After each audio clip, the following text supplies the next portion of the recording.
अभी हम टावर, एक गांव है वहां से निकल रहे हैं और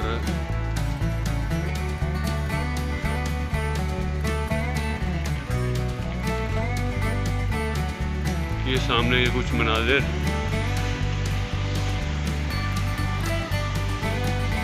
जगह जगह से दरिया में पानी गिर रहा है।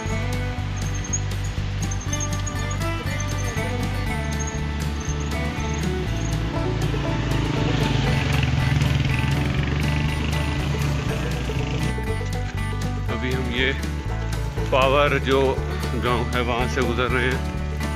नीचे भी आबादी है और ये रोड जैसा कि 2-3 दिन पहले से चल रहा है वैसे ही कंडीशन इसकी,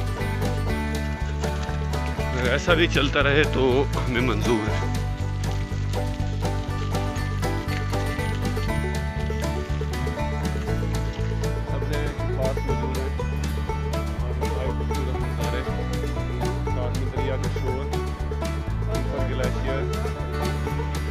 अभी हमने एक गांव पावर क्रॉस किया, पीछे उसका सब्जा आबादी, इंतहाई ट्रैक डिफिकल्ट लेकिन रफ एंड टफ।